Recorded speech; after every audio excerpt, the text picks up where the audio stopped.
We are not your kind. I've been trying to say this for a long time, but I keep forgetting about it. I always thought it was "We are not your guy." What pertains to what's the band called again? I'm pretty sure it's Slipknot. I I I gotta look it up. But anyways, you probably know. You probably wondering what I'm talking about. I've been trying to correct myself all this time. Pertains to the title of the song. You know, for over since last year. It's actually "We Are Not Your Kind," and especially the official theme song for NXT. But anyways, enough of that. But what's going on, YouTubers? Well, by the way, this this review for Is Natural Born Thriller, and welcome everyone to this WWE NXT review. This show from April 1st, 2020. They were at Full Sail University in Winter Park, Florida. Your commentators, unfortunately, not for Tom Phillips, but unfortunately for Sam Roberts. Yes, when Sam Roberts was on commentary, yeah, it was tough for me to go through this show because I hate Sam Roberts, excuse me. I hate this guy. I hate the way he talks. I hate the way he looks. I hate the vibe that he brings to the room, or even to my screen. I hate him. I always hate him ever since I first saw him. I didn't introduce myself to him, but when I first saw him back in Ring of Honor, it's just the vibe I got from him. I just didn't like about him, and I was right about it. Not saying he's a bad person. I'm pretty sure he's a great person to anyone, but don't like him at all. Not even Brock Lesnar like this guy. The whole, yeah, he just comes off showing that I just don't like. But Sam Roberts, man, when him on commentary, oh my God, I want to just blow my head off. Just in the misery already. Like, really, I would rather have Byron Saxton on commentary, because at least Byron Saxton is better than Sam Roberts. And on top of that, Byron Saxton doesn't like a nerd, like a dork, like a geek, like a loser, like Sam Roberts is. Just the way he talks, man. Who can bear, listen to Sam Roberts talking? Just the sight of his voice, can't stand it. Ah, my God. But anyways, that's what we have to endure on this show. Hopefully, we don't get more of Sam Roberts. And I understand we can't have Nigel McGuinness because he's stuck in the UK. And I understand we can't get Beth Phoenix too. Same thing when it pertains to Mauro Ranallo. I understand that. But my God, anyone better than Sam Roberts?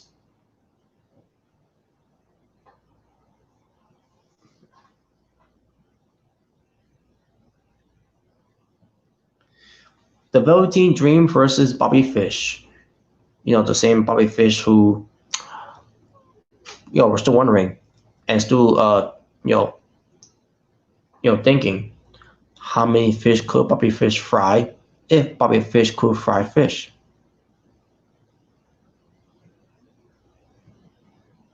How many fish could Bobby Fish fry if Bobby Fish could fry fish? Just saying. Still wondering that. But the match itself, it was decent. The Velveteen Dream won with the DVD, the Dream Valley Driver.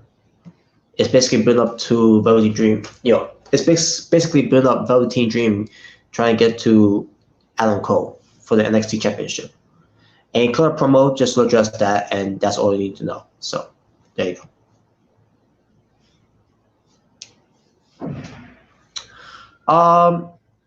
Malcolm Bivens, he's being interviewed.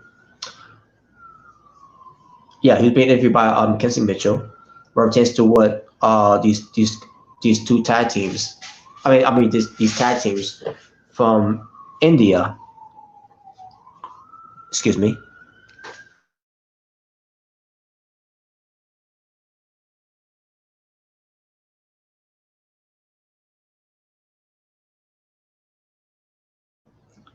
Sorry about that.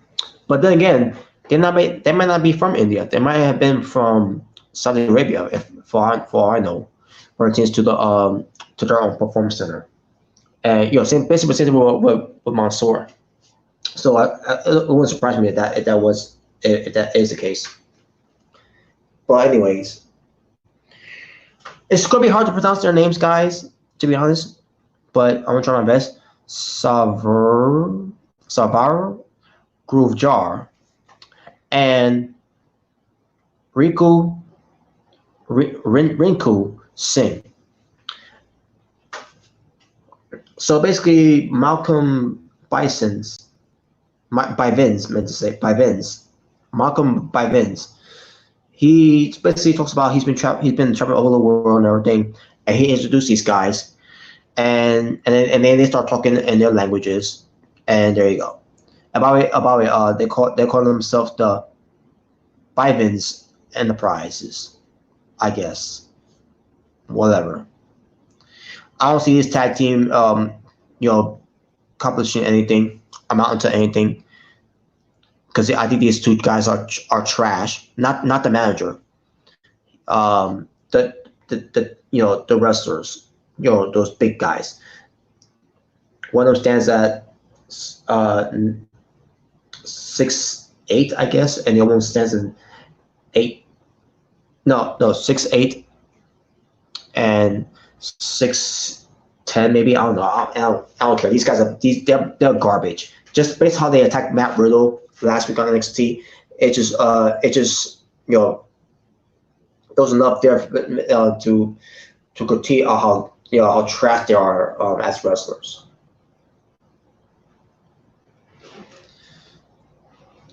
So, anyways, Dexter Lumis, the former Samuel Saw from TNA Wrestling. But Dexter Lumis goes up against Jake Atlas. Who Jake Atlas is?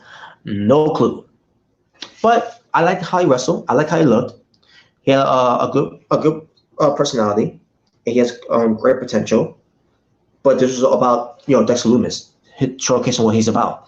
He's got that devastating, mysterious, presence. Same thing that happened.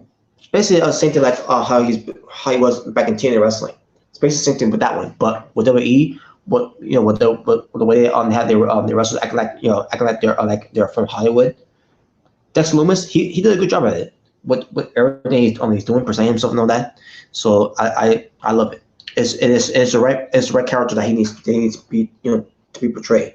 And on top of that, he could be the new creepy little bastard, but in a way that he could present it in a way like he did in TNA Wrestling. And the match itself, it was decent.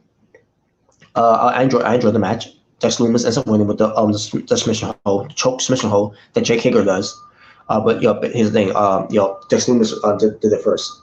When he was Samuel Shaw. But anyways, that was the match, and that was it.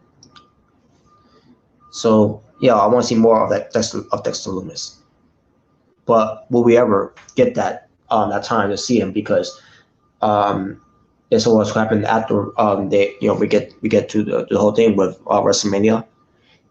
And where everything been shut down too, with WWE not doing their shows that much anymore until this whole thing of this whole leukemia not leukemia, coronavirus going on, quiets down. Hopefully get back, where they get back to normal. We can pick up where we left off here. Well, I digress. We see a video vignette more about the upcoming debut of Killer Cross, and someone is narrating this whole video vignette. A woman voice, by the way. I believe it's Scarpado, and we're gonna be seeing how this develops. When Killer Cross finally arrives. So Yeah, so I'm looking forward to Killer Cross debut on NXT, and also what pertains to Killer Cross debuting. I'm I'm pretty sure Scarborough is going to be debuting along with him, which is going to be the Valet, and then we'll see her time to wrestle on NXT. So we'll see what happens with that one. So but yeah, it was a good video vignette. It was very cryptic in a way, which I love. It's that's Killer Cross style. And Scarborough, she can get that type of style too, which is why she's dating the guy for crying out loud. So, but there you go. Excuse me, folks.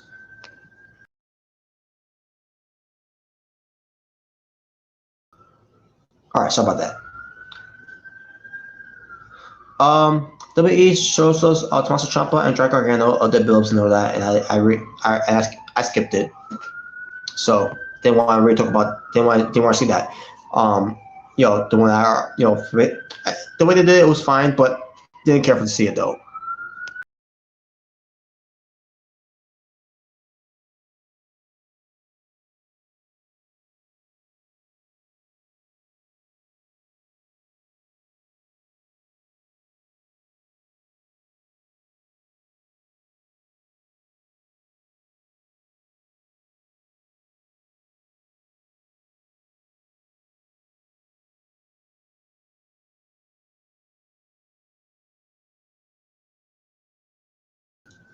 Sorry about that, folks. All right, let's move on to the second chance gauntlet match between Sashi Blackheart, Yana Perrazzo, Saya Lee, Dakota Kai, Kenneth Carter, and Aliyah. The first two women start off the second chance gauntlet match, where the winner of this match, by the way, will be added to the six women's ladder match to crown a new number one contender for the NXT Championship title, either if it's going to be against Rhea Ripley or Charlotte Flair. So, the women that started off first was Shashi Blackheart and Deonna Purrazzo. So they had a match, and I thought it was decent. And then Deonna Purrazzo, and then Shashi Blackheart, excuse me, won with the flying senton to get a 3 count and eliminates Deonna Purrazzo. Next, it was Saya Lee, and I said to myself, well, it was nice knowing you, Sashi Blackheart. So the match happens, and Saya Lee made a mistake, and Sashi Blackheart capitalized on it, and Sashi Blackheart puts Saya Lee in the submission hold, and Saya Lee taps out. What? Sashi Blackheart survived against Saya Lee. Wow. And I love how Saya Lee played into her injury from last week, where Saya Lee, someone who attacked her, we don't know who could have been. Yeah, I still refuse to believe that was Aliyah. I still thought to myself it was Io Shirai. But yeah, but Saya Lee, she was selling her knee from last week's assault that she couldn't face Aliyah, and she showed it here, and like, wow. So in a way, they protected her losing to Sashi Blackheart after Sashi Blackheart was going to I think it was about 5 to 6 minutes or at least 7 with Deonna Purrazzo in the match. So then Saudi ends up being gone, being eliminated by Sashi Blackheart. Then we had Aliyah, and I see myself, they better not have Aliyah beat her. Now, as far as Aliyah versus Sashi Blackheart,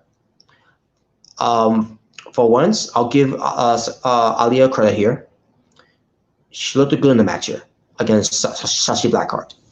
I thought she did very well in this match, despite how garbage and trash she can be sometimes. I thought this was a good match that she had with Sashi Blackheart. But does that mean I want her to advance? No. So thank God that Aliyah lost to Sashi Blackheart, excuse me, with the same submission move that Sashi Blackheart beat Saya Lee with. And then we had Kaden Carter. Kaden Carter. Yeah, that's what I meant. I got it right. Kaden Carter coming out. She goes against Sasha Blackheart, and I say to myself, okay, Sasha's gonna lose here now. I'm pretty sure she's gonna lose here. Nope. Sasha Blackheart won with the flying, the flying senton, and then we get to Dakota Kai, and she's being accompanied by Raquel Gonzalez, and right there, I thought to myself, if Dakota Kai's gonna win this match, at least have Dakota Kai beat her clean.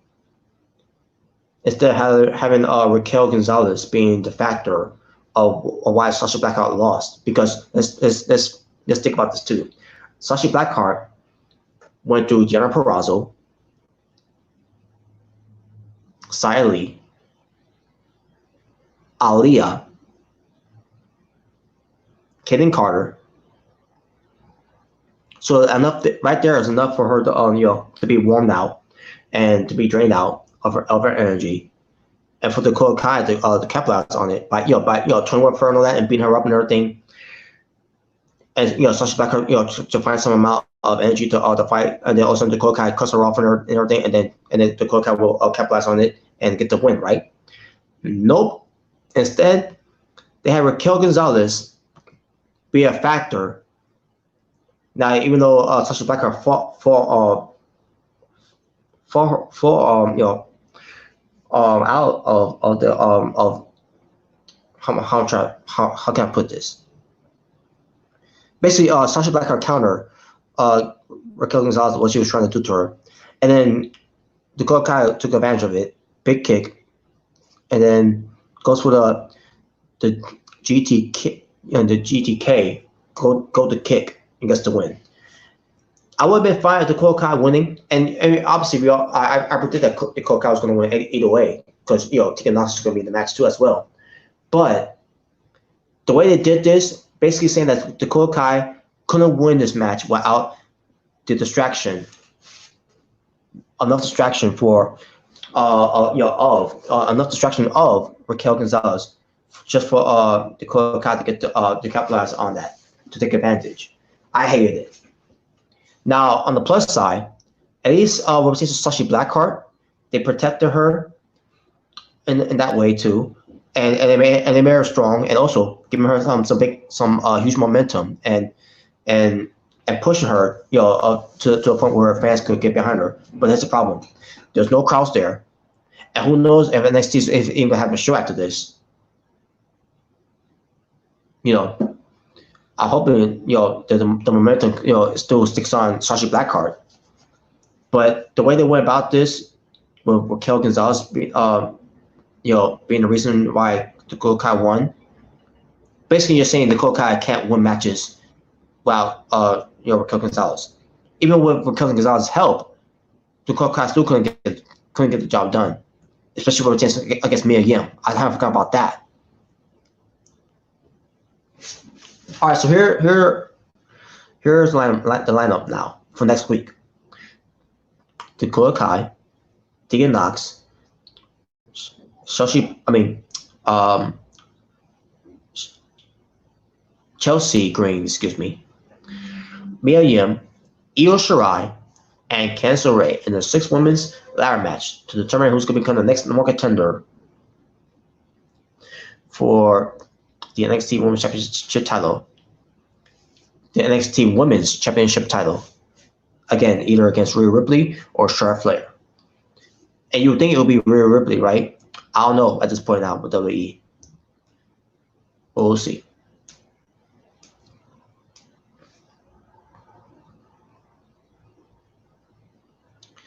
We get Kushida versus Jacqueline Wow.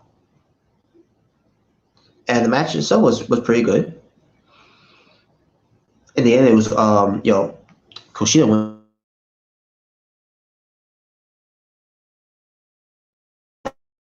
Jacqueline Wow. First he was like hesitant of it, and then he decided to shake his hand anyways. And there you go. That was it.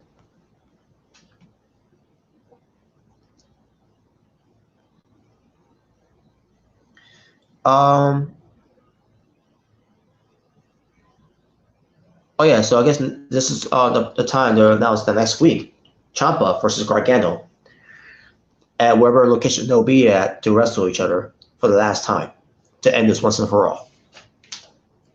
So that'll be next week.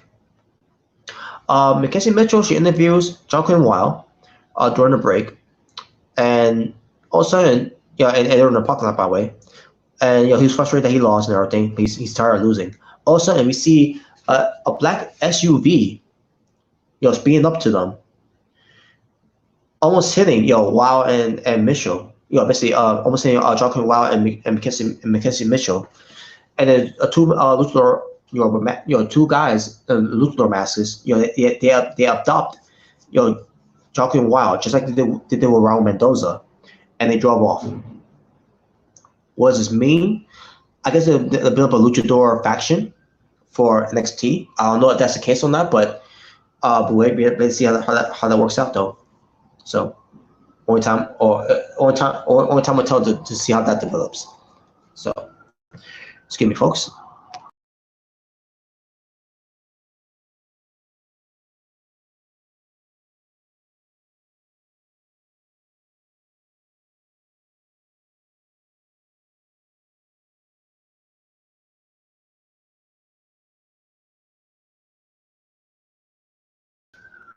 Sorry about that, folks. All right, here we go.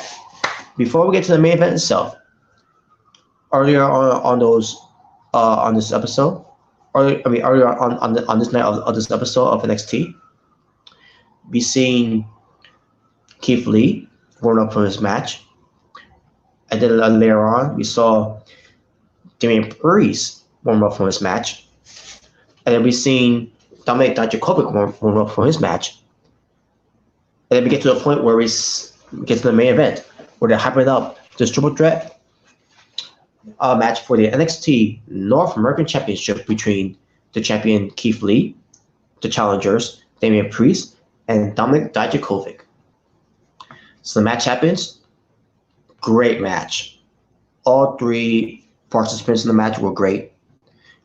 Keith Lee was great. Damian Priest was great. Dominic Dijakovic was great. Just all great spots and great highlights of it. Nothing bad about the match at all. They all looked great. And I don't know how else to say it, but to say they were great. I didn't do it right. They were great. Okay, now I'm botching. But yeah, I get my point. It was great. And I was wondering, was Keith Lee going to lose the title here? But apparently that wasn't the case, because at the end of the day, it was Keith Lee gained the win by pinning Dominic Dijakovic at the hitting, the Big Bang Catastrophe, and gets the win. So that means Damian Priest is going to be the one who's going to be getting the title shot because he didn't lose the match. Dominic Dijakovic did. So I could see Damian Priest could be the guy who could be the one to beat Keith Lee and become the next NXT North American champion. But yeah, but at the end of the day, it was Keith Lee winning the match, and it's supposed to be a match that's supposed to be saved for Takeover, Tampa Bay, for this Takeover show. But unfortunately, due to the whole coronavirus situation, that ends up being not the case anymore. So the match was added here, and that was great. And as for the other matches too, that's gonna be coming up later on during the weeks. Like for example, next week, the ladder match for the women's and Gargano and Ciampa. Obviously, Ciampa and Gargano, that's gonna be the main event for next week. And I think the opening match it's gonna be the women's, for that ladder match. I can see that happening. And then what other things that's gonna happen in the middle of the card, just to calm things down until for us watching at home, and then get to the big main event. So there you go. But Keith Lee, oh man, he's on fire, man. The world is his oyster, and it's only a matter of time before we see, Damian Priest gets his moment. So there you go.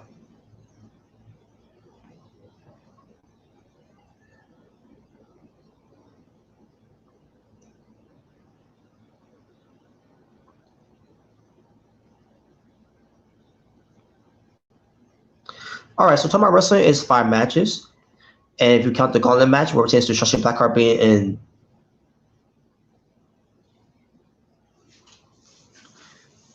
in 6 match, is it 6 matches that she's been in so far?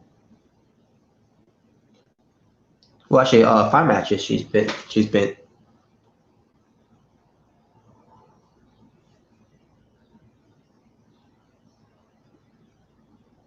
Yeah, I was right. 5 matches. 5 matches she's been in. I guess you could say it was about basically 10 matches in a way, but yeah, I digress because when it's a gauntlet match, it means you're facing a new opponent in a way. So, but whatever. But yeah, but this was your NXT review from April 1st, 2020. My overall stream for the show. I would say it was a little better than last week. Because again, I'm trying to get used to this show without any fans in there. So it was a little better this week. So I'm gonna give it I'm gonna give it 8 out of 10 instead. In fact, yeah, 8.5. I changed it. 8.5 out of 10. It was good. It was good. And that being said, thank you all for watching. For It's Natural Born Thriller, saying peace on the streets. This was your WWE NXT review, the show from April 1st, 2020. Until next time, we'll take NXT review, folks. You all stay well, stay safe, stay protected. We're taking this whole coronavirus situation. Stay in peace. You all take care. I'm out. Ta-ta for now.